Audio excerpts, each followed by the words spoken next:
Hi friends, my name's Pamela Denny and I own a wellness company called Stellar Joy Co., a wellness community. I've been asked by quite a few people if I can post the speech that I gave to the City of Puyallup at the end of January to my page. And so here I am getting ready to post that speech for you guys. I hope that you enjoy it. I hope that you find people, colleagues, friends, family to share this with. Hopefully it brings you some information. The speech is called Intentionally You. It's a speech about why I believe that values are the fundamental foundation of creating and committing to values and goals that bring you into a very intentional life rather than droning around in a place of default and falling into behaviors that may or may not be serving us, as they're just kind of the default behavior patterns that we've learned and lived with for years. So my name's Pam Denny. I am absolutely passionate about helping people live a life full of stellar joy. I named my company after the most loyal friend that I have ever had. She was a 14-year-old chocolate lab when she headed off to the Rainbow Bridge. Her name was Stella Joy. I named her Stella because I really wanted to yell, "Stella!" off my back patio. And Joy, because she was always bringing me joy. She was always there, wagging her tail. She would wink at me like she knew exactly what I was thinking or saying all the time. She was my sounding board. She was my cheerleader. I think we can learn a lot from dogs and just the simplicity of just wagging your tail more often, being happy and gratuitous for the simplest things. I switched it up to Stellar because my family has a love affair with the stars in the sky. And one of my absolute favorite life facts is that we are all made up of 1% stardust. I think that's really cool stuff. So, brief background about me and who I am and where I come from. About a year ago, I very intentionally leapt out of my default life in the automotive industry and very intentionally into wellness because I'd had a few series of things occur in my life that really made me start looking outside those default patterns. I spent 20 years in the automotive industry. I basically grew up in a body shop in Puyallup, Washington on Valley Avenue. I mean, we had a home in Tacoma, Washington, but that shop felt like home. The people in that shop felt like families. The smells of body fillers and paint primers will forever be a signification to me of childhood nostalgia. Just running around the grounds there, sweeping floors, washing cars, matching invoices for my mom, and just helping however I could from a very young age, working all the way up from, washing cars, sweeping floors, to ordering parts, to building relationships with the dealerships in the neighborhood, running payroll, making federal deposits, doing payroll, and really just building on the relationships that we had in place. I learned a lot during my time there. I think we all see an immense amount of people, places, and things when we spend 20 years inside of any industry. My experience, just like anybody's experience, was a little bit different. I grew up in a shop where the boss lady was my mom. So I didn't have some preconceived perception that the automotive industry belonged to one gender or another gender. And by the time I was confronted with that fact or that stereotype, it didn't matter. I'd been there far too long for it to change any of my thinking. As far as I was concerned, I wasn't going anywhere. I was gonna run body shops. It was my default path. It was a path that was basically set down in front of my feet, and all I had to do was walk or rather run real fast and learn and keep up. And I did, and I was good at it. And I enjoyed that high stress, high pressure, high pace atmosphere for a very long period of time. And I still enjoy being very busy, but I do so mindfully and pay more attention to how it's feeding me and how I'm able to reach and gain things that bring me more intrinsic value rather than dumping it all into a job title. So while I can appreciate a beautiful car, I am by no means a fanatic or a car guru, but there are people that are, and they're super excited and super into all the new paint primers and self-healing clear coats and the new metals that are being used on cars today. And certainly all the amazing new onboard technology that's being put into these vehicles. And I think that stuff is great. It's amazing stuff. But it's not my life's passion. My life's passion was really building those relationships and getting to know the people within the industry and helping our customers who, during a time of trauma, we have the ability to bring them back to their feet and back to their normal life. And that was my passion. That still is my passion. The people that work inside of the dealerships and parts vendors and insurance companies and the different franchise arms that I had the great opportunity to build relationships will forever be relationships in my life. And that's what got me out of bed in the morning. I jumped out of that lifestyle because I had some really big perspective changing moments happen in my life. Moments that really challenged me and forced me to find my feet. Of course, I always knew I had to find my feet. I had to find my way. And no matter what happened, I would have to show up and face the music, no matter what song was playing. After one of those moments, I started noticing this all too familiar pain in the eyes of strangers. This very disconnected human just trying to make it through the stress of the day, trying to check off the tasks that they needed to complete to get home. And I absolutely understand just wanting to go home and stare at a wall for 15 minutes because the noise and the pressure of the day becomes too much.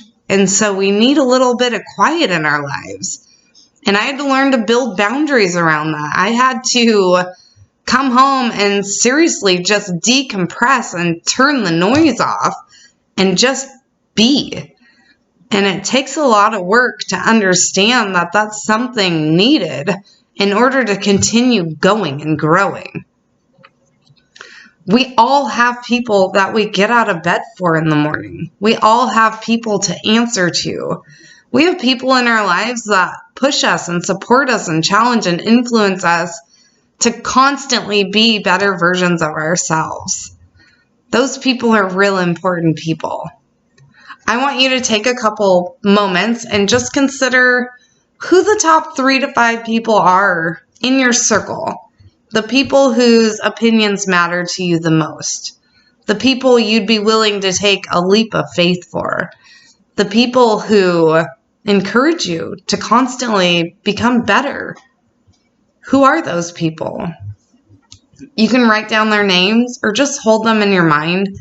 I think a lot of us know who those people are in a moment's question. So I'm not going to give you too much time on that. I think you know who those people are. You know who challenges you. You know who you would blindly follow into the dark. So who are they? Who pops up in your mind? Is it a family member? A friend? A coach? A teacher? A colleague? A manager?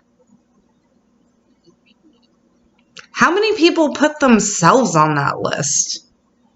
How many people put themselves in first place? Here's the real thing. You were always the first person to accept and reject your thoughts and ideas. You judge yourself before anybody has an opportunity to judge you. You choose how to talk to yourself. You encourage or scold yourself. You are so unbelievably powerful and valuable in your own space. And a lot of times we forget that. We forget that we should be on that list of important people in our lives. Because in order to show up for those other names that you wrote down on that list, you have to be willing to make time for you. You should be able to prioritize some time for yourself. You deserve at least 1 hour of your day to feed yourself intrinsically. And what I mean by that is jam out to your favorite song in the car, dance around your bedroom, dance around the living room, draw a picture, take a walk, look at the beautiful landscapes around you and really take a moment and rest your eyes on them and appreciate it. And appreciate that you brought yourself right where you are. And sometimes we're not standing in our best moments, but we always persevere. We persist every single day to be us. You persist every single day to be in your world, to be a piece, a part, a reflection of the things that you value and dream about. Those people you wrote down, they're real important people. I bet they think you're really important too. I bet they want to see you living your very best life. And in order to do that, you need to put your name on that list of important people and recognize how important it is for you to take care of you. It took me a long time to decide that I was important in my own life space. I went through some things where I had to learn to set boundaries. I had to learn to truly take care of myself. I thought just running at a fast pace and having the beautiful home and the nice cars and the money in the bank account, I thought that was all me, taking care of me. And certainly it was, and it is. But it wasn't doing anything to feed my soul. By the time I got home from work, all I wanted to do was stare at a wall. I would oftentimes skip lunch to keep production flowing. I would find myself pulling into my garage at 7 or 8 o'clock at night. And the last thing I wanted to do was pick up my phone and talk to anybody about anything. Because all I'd been doing all day was answering to all sorts of people who needed me. And I didn't want to be needed anymore. I just wanted to sit, chill, relax, turn the TV on, and mindlessly watch nothing. Because generally it was just white noise, and I retained none of it. So what made me finally come to the realization that I wasn't taking care of myself? Well, about 3.5 years now, I got really sick, really fast. Out of nowhere, my health just completely deteriorated. I was stuck in my bed most mornings, curled up in a ball because my stomach was absolutely killing me. My hair was falling out. I lost 30 pounds in just over 30 days. And that's not a weight loss plan. I was terrified.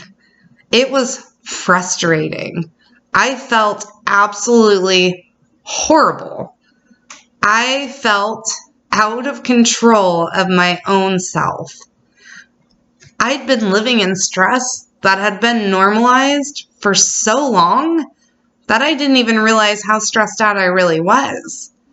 And I was eating foods and drinking things that I thought were healthy. Because until you start taking a deep dive into wellness and nutrition, the information out there is daunting. Walking into a grocery store can be terrifying. You don't know what's healthy and what's not healthy. I thought if I was eating, saltine crackers and cheese, I was giving my body something good. And I wasn't.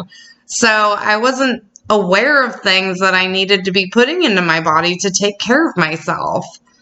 I was in and out of the doctor's office. I actually had a couple trips to the emergency room. one very memorable trip to the emergency room, I was so dehydrated that I passed out and had a mild seizure upon my arrival there. I had one of those emergency room doctors, the really mean one, the one you really want to be your doctor, because she was all about the facts and only facts. They did all my blood work, and as per usual, all my blood work came back perfect. There was no real sign of any huge health implication. But that doctor, she told me, you keep looking for an answer. Something's absolutely wrong with you. And I'm here tending to an emergency room, so I don't have the time it would take to figure out what it is that's going on. But something's going on, and you need to figure it out. She made me start questioning things I had never thought to question before. I started reading everything I could about wellness, nutrition, health, and the food industry at large. I started watching a whole bunch of documentaries about foods. I watched Forks Over Knives, Cowspiracy, Fed Up, What the Health. Recently, I've watched Game Changers. I enrolled into this wellness coaching certification program to learn more about food. A few weeks later, probably a couple months later, I end up at my doctor's office with a sinus infection. And I didn't get to see my doctor that day because she was out. So I saw a physician's assistant. And I just asked him, can you just make a note that my stomach is still absolutely killing me? And mind you, this was the very beginning of me deciding to jump into wellness. And I still wasn't aware that I was going in that direction yet. I was just trying to get better. And he said, well, what are you eating? Now, mind you, by this point, many people had asked me what I was eating. I would keep food journals, I would log everything I was eating, and I would bring them into doctor's appointments. And nobody ever looked at what I was eating. Nobody ever asked me what my day-to-day life was actually, what it looked like. What's the day in the life of Pam Denny? How often are you eating? How often are you not eating? Well, at 107 pounds, I was doing all I could to maintain weight. So by that point, my menu was very simple. I was strictly eating steaks and drinking milkshakes. I was just trying to maintain the weight that I had. And he said, but you still don't feel good, right? And I said, that's right. And he said, why don't you go ahead and cut out all the red meat and all the dairy products for 2 weeks? And he wasn't telling me that this was going to cure me, but he said this is a good place to start to try to figure out what it is that's upsetting your stomach so much that your body's not taking any of the nutrients. Your body's not sustaining anything you're putting in there. So I did it. 2 weeks later, after basically starting with just eating broccoli and brown rice and moving my way up, just eating more veggies, drinking a lot more water, paying more attention to how fresh the food was that I was putting into my body, I felt better. And after 3 years and a multitude of documentaries, lectures, going to this wellness coaching certification program, and learning about primary foods, which I'll get to, 3 years later, I feel like an absolutely different person. My entire life has changed. My whole world has changed. So during my wellness program, I learned about this concept called primary food. Primary food is the food that you don't put on your plate. Primary foods are the things that feed and fuel your soul and your very life power independently of food. There's a great quote that I learned during my wellness certification, and it was, you can eat all the broccoli and healthy foods you want to eat, but if you're living in a toxic environment and not taking care of your mental well-being, that food's not going to do much more for you than go into your body. We have to take care of ourselves. Primary food includes things like being creative, going on a walk. How solid are your relationships and the people you're spending time with? What do those relationships look like? What does your job life look like? What does your social life look like with those relationships? What are you doing for hobbies? Are you working out? Are you taking care of your body? Are you going to that paint class you wanted to go to? Are you writing that book you always wanted to write? What are you doing to add value to your life on a day-to-day basis? Values, right? We've all heard of them. We all have them. But have we written them down and established what they mean to us and how we're going to get to that place? I did some real work and wrote down my top 3 values and really started focusing on one. My top value word is love. And I'll explain why I chose love a little bit later on. But I think it's important for me to take it everywhere with me. And that includes not only putting love out into the world, but loving myself enough to take time and prioritize myself to ensure that I maintain health and I don't lose focus of what's important to me. I think when we don't have something to focus on, if we don't know what our values really mean to us, we become complacent. And we start living in this very repetitive default cycle of things. And we start feeling unimportant. And life is just happening to us. When we have values and we define them and we bring them boldly with us everywhere we go, we have a position. We have something we're seeking. We have something we're reaching for. And it's not a goal. A value is something that we just put into our every single day life. It gives us something to look forward to and share every day. And that value doesn't have to cost a thing. For me, love is just amplified kindness. So holding doors open for strangers, saying hi to strangers, not getting into negative self-talk routines with myself that do nothing but harm my personal well-being. I don't do that. If I start noticing that I'm stuck in a series of just negative thoughts, negative banter, looking at people and saying negative, childish things about people, I need to stop and find something beautiful to rest my eyes on, because for me, that works. I can stop and look at leaves blowing on a tree and just appreciate the beauty of those leaves and the sunlight hitting them, or the sound of rain falling, and how that just changes and refreshes and revitalizes everything. For me, that word means a lot, and I bring it with me intentionally. So I got my health and wellness under control, and I feel great. I've probably never felt better in my entire life. Of course, jumping out of a job that I was absolutely stable inside of and knew the rules of the game and knew how to play it, that was a big move.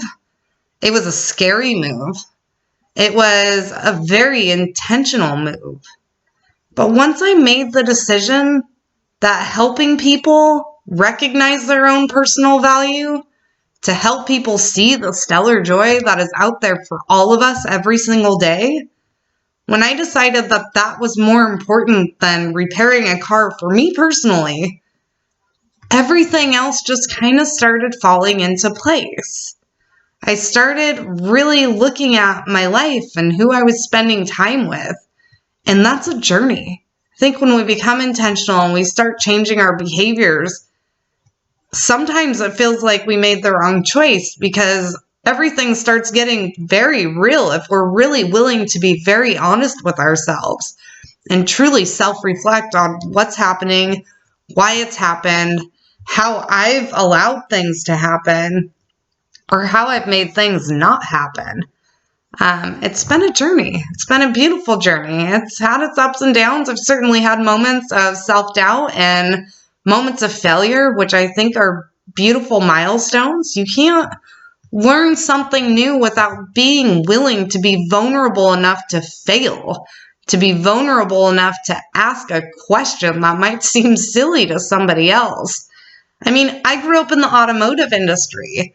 I wasn't surrounded by wellness coaches or physical therapists or psychologists or, personal trainers. I had one, but I didn't know what kinds of questions to be asking. And I had to find some of those people. So get online if you need a mentor that you think you don't know. I found Brene Brown, Dan Coyle, Rachel Hollis, certainly Jack Canfield and John C. Maxwell.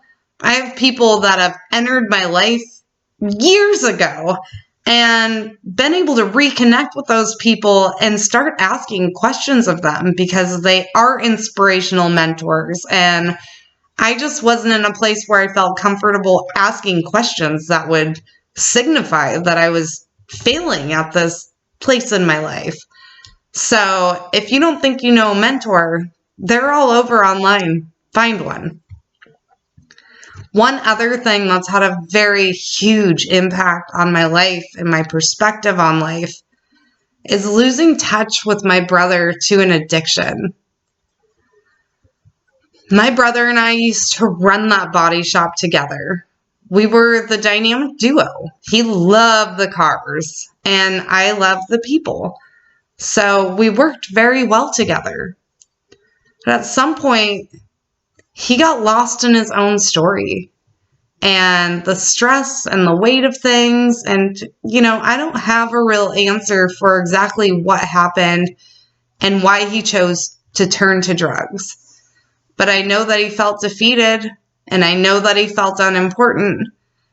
And so he chose to numb himself out of his everyday experience. And he chose to do that with drugs. It started with painkillers and it escalated pretty quickly from there to meth and now heroin. I went 8 years without talking to my brother. I was so consumed with trying to save him from his own self that I started losing sight of myself and all of that negative thought processes and the behaviors that followed that, like, staying up late at night and driving around seedy neighborhoods and empty parking lots and pawn shops trying to find somebody who didn't want to be saved. He still doesn't want to be saved. He's living in his own life, and I have to accept that. But he's my big brother, right? He's supposed to be stronger than I am. He's supposed to be looking out for me and making sure that I'm not in harm's way. But that's just not the way that the story played out, unfortunately.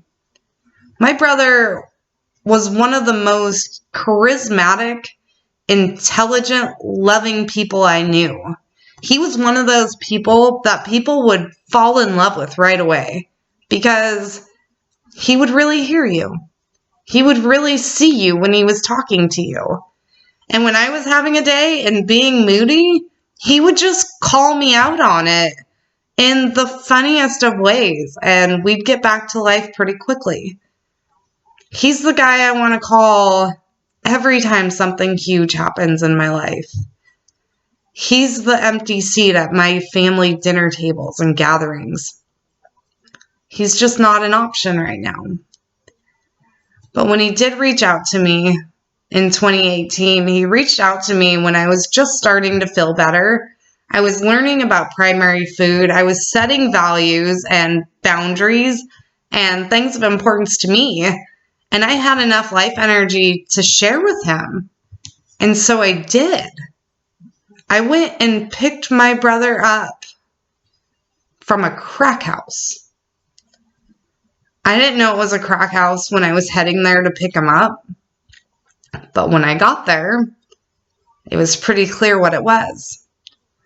And all I wanted to do was get him in my car so we could get out of there. And we did. And we went and had coffee at Starbucks, and I heard a lot of stories that I still can't believe are true stories of my brother's life. But it's his life. It's not the life that I hold in my head for him, but it's the life that he's chosen. And if all I can do right now is show up and be a pillar of love and tell him that I love him and hug him tightly and be the time machine that reminds him that time is not waiting for him, I'll do those things. We both age between visits now. And life changes a lot between visits now. But every time he calls me, I answer my phone. I want to show up for him. I want him to know that I see him as that guy that I used to run that body shop with, as that guy who wanted kids and he has them living out there and they need him, but they don't need him like this. But I want to be here if those tables start turning and he's ready to face his shadows and his demons. I want to be here to tell him that I believe he can.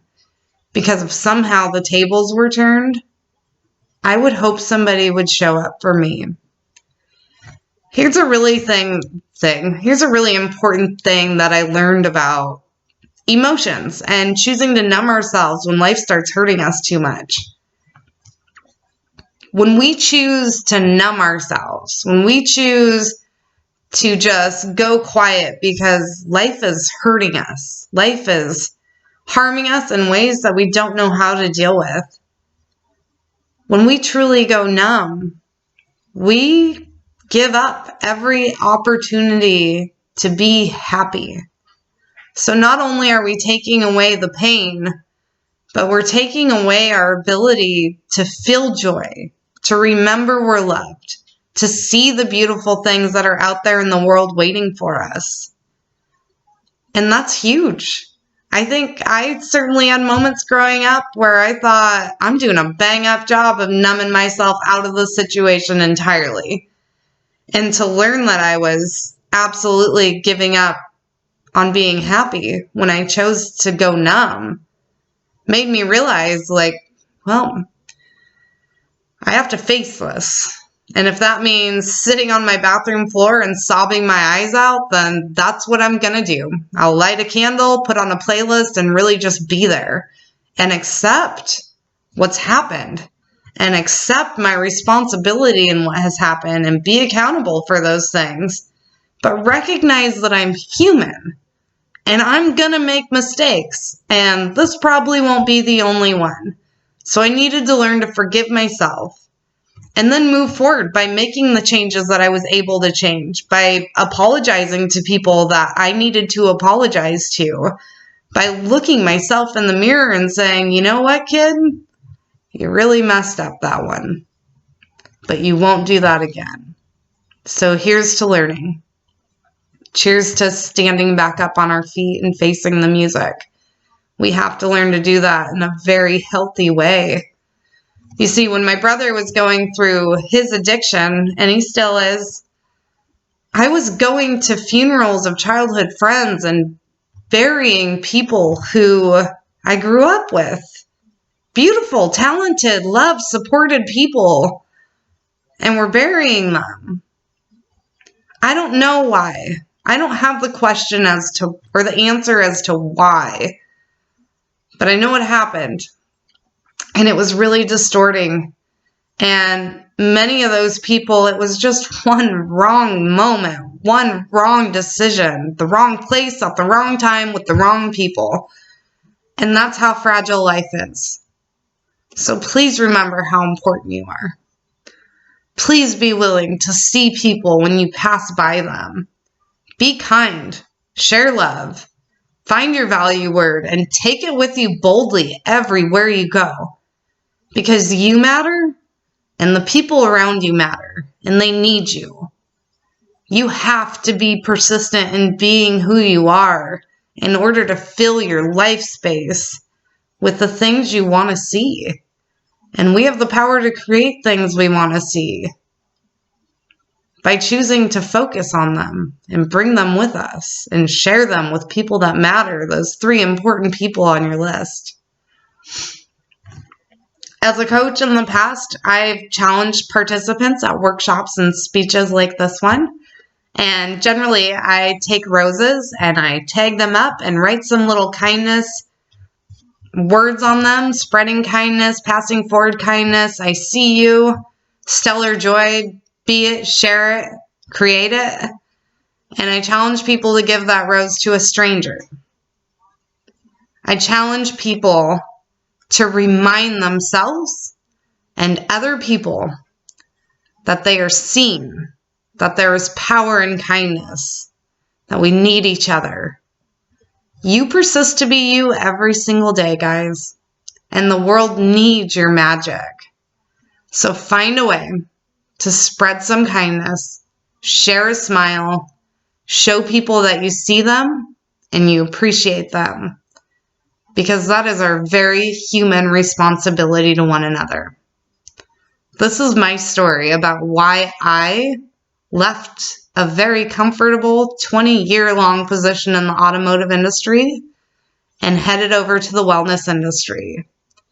We need each other. Please be kind. Stay stellar. Thank you so much for your time today. Thanks, guys.